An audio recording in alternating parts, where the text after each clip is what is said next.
Apa lagi kata Allah? Yang tidak berhenti buahnya. Musangking berhenti tak muslimat? Besar hari ni cerita musangking pula tengah-tengah puasa ni. Musangking berhenti, harum manis ada musimnya, semua ada musimnya, tapi di syurga tidak pernah berhenti. Sebab tu hari ni kita teringin nak makan tu, tapi tak dapat sebab tak mampu. Orang beriman akan pujuk hati, sengih walaupun rumah depan tu orang tumpang gerai musangking. Dah lah tumpang depan rumah kita, tak pernah hantar pun kat kita walaupun sebiji muslimat. Telan je lah, ambil bau je lah muslimat.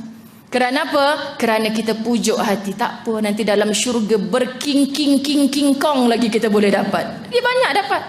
Dia tenang, dia boleh senyum walaupun dia tak dapat kat dunia. Ini orang yang membaca syurga dengan Quran. Bukan syurga hanya disebut di lisan.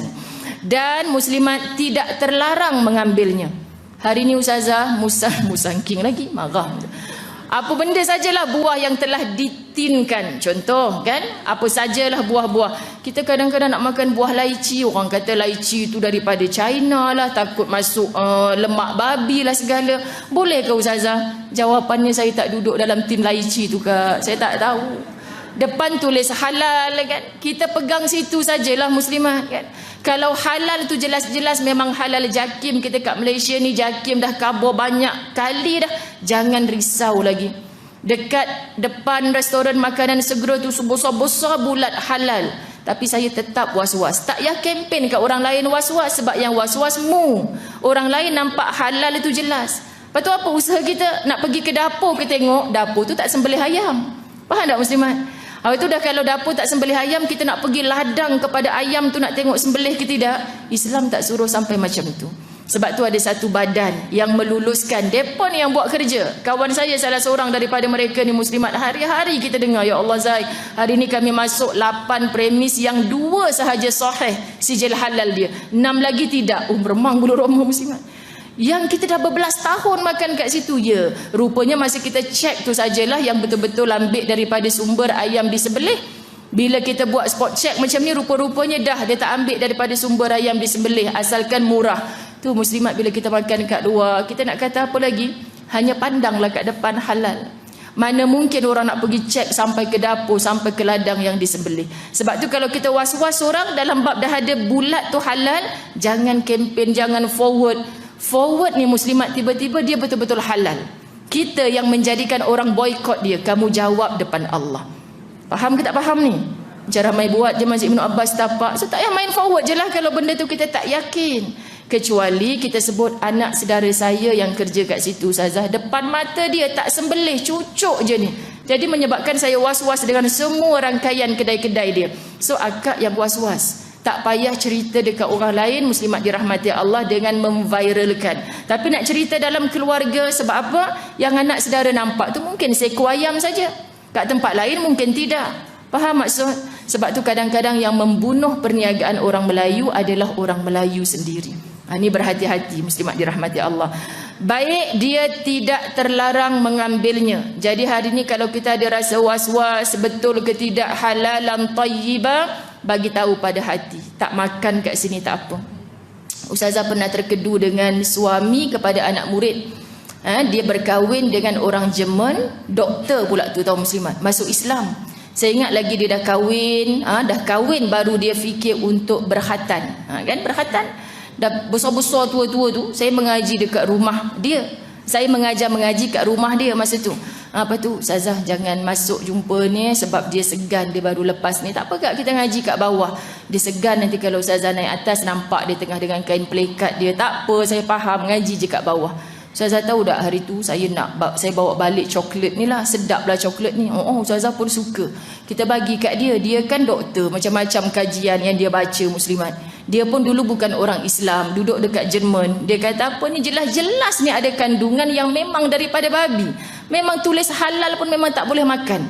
Jadi kita sebut memang tak makan ke coklat ni. Memang tak makan ustazah, tak apa, tak dapat makan kat dunia, nanti kat syurga dapat makan. Sentap ustazah Zai. Faham tak muslimat? Islam tu baru masuk beberapa hari, tapi dengan kajian dia yakin benda dalam tu ada kandungan yang tidak halal. Ustazah paling tak sangka dia jawab, tak apalah tak dapat makan kat dunia, nanti dalam syurga segala jenis coklat boleh makan. Kita balik cakap macam tu ke anak kita boleh terima tak muslimat? Kan? Alah, mama ni macam confirm mama tu syurga. Itu jawapan anak kita. Betul. Sebab tu bila kita yakin syurga ni macam mana dengan hati kita muslimat, kita tak peduli orang makan, orang tak makan, orang dapat nikmat kat dunia, kita nak kejar nikmat tu di dalam syurga. Ini keyakinan kita dengan syurga yang sebenar. Syurga ni jangan hanya disebut di lisan, kena faham Allah cerita syurga dalam Quran macam mana. Sambung lagi. Wa idza ra'aita thamma ra'aita na'iman wa mulkan kabira. Dan apabila kamu melihat di sana mana? Bila kamu melihat di dalam syurga itu, niscaya kamu akan melihat berbagai na'iman. Itulah kenikmatan dan kerajaan yang besar, muslimat. Nikmat apa yang tertangguh pada kita di dunia? Nikmat apa? Janji Allah dalam Quran, na'iman. Kerana apa kita bubuhan nama anak kita, cucu kita, walaupun macam nama orang lama-lama Naimah ni, muslimat, Naim ni nama orang lama-lama, tapi mudah-mudahan cucu aku ni dapat nikmat dalam syurga. Tu kadang-kadang orang yang ada ilmu, nama yang dibubuh tu sebab terkandung doa di dalamnya. Apa naiman? Tuhan, aku dapat derita, aku tak dapat nikmat kat dunia, tak apalah. Sebab tu dalam tadabbur Quran Ustazah Zai selalu sebut, summa latus'alunna yauma idzin anin na'im. Apa na'im? Nikmat tadi itulah. Kemudian kamu akan ditanya tentang apa nikmat yang kamu dapat di dunia. Apa hasil tadabbur ayat tu, muslimat? Bila kita nampak orang lain dapat nikmat, doakan dia dengan kasih sayang. Masuk ke rumah orang yang besar, Tuhan, Engkau hadiahkan juga rumah yang besar nanti dalam syurga. Kesian saudaraku ini, ya Allah, kalau hanya besar rumahnya di dunia, nanti dekat akhirat tak ada rumah. Doa macam tu, muslimat. Tak payah kabur ke dia. Air kosong je. Aku ni puas dalam hati doa supaya engkau ke akhirat dapat rumah besar. Tak payah kabur ke dia. Hati muslimat yang penuh keikhlasan, Tuhan seronoknya, bahagianya, agaknya dia duduk dalam rumah ni besar, rumah dia, hadiahkan rumah yang besar nanti di akhirat. Sebab ramai orang berumah di dunia tak punya rumah di akhirat. Kadang kita dijemput masuk ke dalam rumah orang miskin, deritanya agaknya, ya Allah, anaknya kecil-kecil, 8 orang, membesar dalam rumah yang kecil ni, 1 bilik je, ya Allah.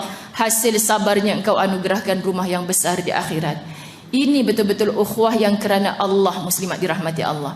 Kerana apa? Sebab kita yakin janji Allah tadi, summa latus'alunna, kemudian nanti engkau akan ditanya, latus'alunna yauma izin. Bila cerita yaum, itulah pada hari kiamat, anin na'im, akan nikmat yang engkau dapat kat dunia. Justru muslimat, lagi kita banyak nikmat, patut lagi takut kalau kita tak jadi hamba yang bersyukur. Nikmat yang Allah bagi tu untuk infak lagi di jalan Allah. Nikmat yang Allah bagi tu untuk bertambah-tambah amal soleh kepada Allah. Tapi lagi nikmat, lagi menjauhkan kamu kepada Allah. Orang ni nanti depan Allah di mahsyar akan lama perhitungannya. Kenapa lama sangat aku depan kau ni, ya Allah? Kita queue dekat UTC nak buat pasport kat immigration pun kita dah resah gelisah tunggu lama. Betul muslimat? Queue dekat akhirat nanti, kenapa orang tu lama bercakap-cakap dengan Allah? 1 sen setiap yang Allah bagi, Allah tanya mu belanja kat mana? 1 hari Allah bagi umur, Allah tanya mu gunakan umurmu ke mana? Masya Allah muslimat, kita kalau ditambah umur, orang happy birthday Ustazah, ya Allah Tuhan, mudah-mudahan aku menjadi manusia makin taat kepadamu, makin bermanfaat pada manusia. Sebab hari ni aku ditambah usia. Itu patut kita fikirkan. Sebab takut nanti dah umur macam ni, Allah tanya, apa yang aku buat dengan umur aku? Apa yang aku buat 8 hari dah Ramadan, ya Allah? Quran aku tak buka langsung, tarawih aku tak buat langsung, sedekah tak buat lagi. Apa yang aku buat, ya Allah? Syukur engkau tak matikan aku dalam tempoh 7 Ramadan. Hari ni 8 hari aku dihidupkan balik, aku berazam nak buat yang terbaik. Hari-hari mesti ada khauf dan rajak macam ni, wahai orang beriman. Faham maksud Ustazah, ya? Patutlah kita tak cemburu orang dapat nikmat. Bahkan kita doakan, tambahkan nikmatnya, membawa dia ke syurga, ya Allah. Tapi kalau kita yang tertangguh nikmat, bagaimana pujuk baiknya engkau, ya Allah, engkau tangguh nikmat kat dunia ni, nanti tak lama aku punya persoalan di depan engkau, ya Allah. Mudah-mudahan masuklah aku ke syurga tanpa hisab. Lapanglah dada kita sebagai orang beriman, muslimat. Ini duk dengki orang dapat nikmat tak habis-habis. Kerana apa muslimat? Sebab dia tak faham kedudukan dia di mahsyar macam mana. Tu sebab Ustazah Zai macam orang gila nak on the way jadi kaya. Faham ke tak faham ni? Orang kata, Ustazah kerja buat apa siang, malam, pagi, tak ada cuti langsung satu hari. Harta tu nanti nak bagi kat siapa? Anak-anak pun tak ada. Kalau ikut tak sabar ni ciliboh aja kat mulut dia muslimat. Tapi kan kita kena faham, sudah tidak ada anak-anak yang soleh-solehah untuk ditinggalkan, doakan selepas mati. Kerjalah jadi orang kaya. Yang Ustazah Zai sangat cemburu. Banyak jumpa orang kaya ni. Jap-jap Ustazah tolong sampaikan. Jap-jap, ya Allah Kak, hari tu akak yang bagi, ni bagi lagi. Tak apalah Ustazah, tak apa, akak takut nanti mati apa nak jawab depan Allah. Bermewah banyak dah. Semalam pergi bazar Ramadan, akhirnya bazir semua Ustazah saya ni kan. Banyak benda saya membazir dalam hidup ni. Sebelum saya guna, saya nak bagi Ustazah. Ya Allah akak, seminggu akak saja 3 kali. Cemburu sungguh saya. Patut Nabi suruh kita cemburu dengan si kaya yang pemurah. Ustazah Zai yang kerja bagian nak rak ni sebab cemburu dengan si kaya. Itulah muslimat, cemburu. Yang si kaya tak pemurah, kita sikit pun tak cemburu. Takut hangus dia dengan harta-hartanya. Faham muslimat? Cemburulah kita dengan orang kaya yang infakkan hartanya ke jalan Allah. Cemburu. Maka kita akan gigih nak jadi macam dia.